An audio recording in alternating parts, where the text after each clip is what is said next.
Hello दोस्तों, आज हम लोग इस लेक्चर में पार्ट 18वां करेंगे, जिसमें है सार्थक अंकों से संबंधित अंकीय संक्रियाओं के नियम।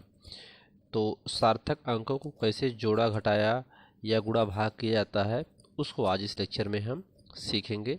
तो सबसे पहले है योग व व्युत्कलन का सार्थक अंक, यानी जोड़ और घटाने को किस प्रकार से जोड़ते हैं और जोड़ने के बाद उसके सार्थक अंक में कैसे बदलते हैं।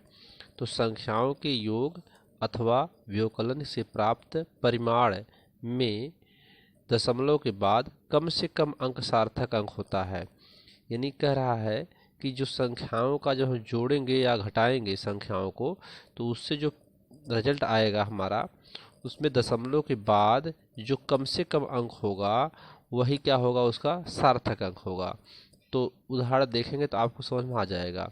इस मानिए कोई तीन संख्याएं हैं, एक संख्या है 2.2, दूसरी संख्या है 2.22 तथा तीसरी संख्या है 2.222 को जोड़िए तथा सार्थक अंक ज्ञात कीजिए। तो इन तीनों संख्याओं को जोड़ेंगे तो सबसे पहले जो लिखने का हम नियम है, जिस प्रकार से हम लोग लिखते हैं उसी प्रकार से यहाँ पर लिखा गया है।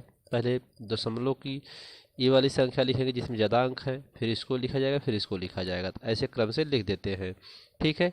क्योंकि पूर्ण संख्या इधर होती है दशमलव के बाईं तरफ और दशमलव के दाईं तरफ अपूर्ण संख्याएं होती हैं। तो अपूर्ण संख्याओं में संख्या जो ज़्यादा होती है उसको ऊपर लिखते हैं। यहाँ 3 अंक है, यहाँ 2 अंक है, यहाँ 1 अंक है। ऐसे दशमलव के नीचे दशमलव लिख करके लिख देते हैं। इनको जोड़ने पर 2, 2, 2, 4 और 6 आएगा। तो अब इसमें कम से कम अंक कितना है, तो कम से कम इसमें अंक 2.2 है, जो संख्या दी हुई है। इन संख्याओं में अंक कितना है, 2.2 है। तो ये 2.2 जितना अंक है दशमलव के बाद वही अंक यहाँ पर लिया जाएगा। तो यहाँ पर अंक कितना है, 6.642 आ रहा है जोड़ने पर, और यहाँ पर 2.2 है, एक अंक है दशमलव के बाद, तो इसमें भी हम क्या करेंगे, 6.6 लेंगे, ठीक है। अब इसका सार्थक अंक देखेंगे, ये सार्थक अंक में आएगा। तो इसमें दशमलव के बाद एक अंक है, ठीक है, और सार्थक अंकों की संख्या कितनी है, 2 है, ठीक है। एक ए और एक ए, तो कितना हो गई सार्थक अंकों की संख्या, 2 हो गई, ठीक है। अब इसके बाद इसी प्रकार से घटाना का भी कर लेंगे। तो जो घटाने का भी आएगा उसको भी ऐसे कर लिया जाएगा, केवल वो माइनस का रहेगा। जिससे कोई देख लेते हैं संख्या, जैसे 5.231 और 5 या यहाँ पर कर लेते हैं 2.12 ऐसे कर लेते हैं। तो इसमें से माइनस करेंगे तो 1 1 1 दशमलव यहाँ पर 3, ठीक है। अब यहाँ पर कम से कम संख्या का अंक ये वाला है, तो कितना है, दशमलव के बाद 2 अंक है, तो कितना लेंगे यहाँ पर, 3.11 लेंगे, बाकी छोड़ देंगे। तो एक को ये क्या करेंगे, इसको छोड़ दिया जाएगा, इसको नहीं लिया जाएगा। तो 3.11 हुआ। तो इसका सार्थक अंकों की संख्या कितनी हो गई, इसमें 1 2 3 हो गई, ठीक है। इसी प्रकार से आइए गुणा व भाग का सार्थक अंक देखते हैं। संख्याओं के गुणा व भाग से प्राप्त परिमाण में दशमलव वाले अंक में कम से कम सार्थक अंक होते हैं। वैसे इसमें भी कम से कम सार्थक अंक को जो परिमाण आएगा, तो जैसे कि संख्या घनत्व है, तो इसमें दिया हुआ है 4.237 बटा 2.51 ग्राम प्रति सेंटीमीटर क्यूब।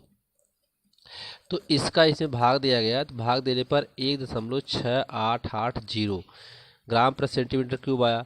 तो जब इसका इसमें भाग दिया गया, पहले संख्या को देखेंगे किससे भाग दिया गया है, 0.51, 2 अंक है, तो इसमें 2 अंक लेंगे। 1.6880 है तो 8 है, तो इसमें क्या करेंगे, 9 कर लेंगे, तो 1 कितना हो जाएगा, 9 हो जाएगा।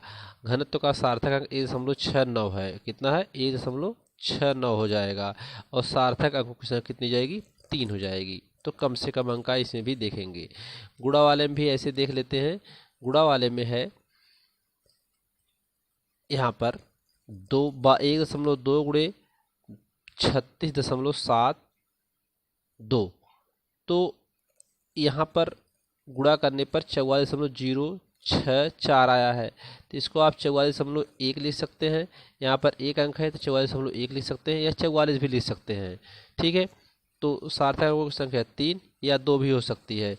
गुणा के रूप में अगर आप देखेंगे, इसे मान लीजिए 5 7 6 गुणे 10 -8 8 है ऐसा लिखा हुआ है, तो इसमें सार्थक अंकों की संख्या कितनी होगी? 3 होगी।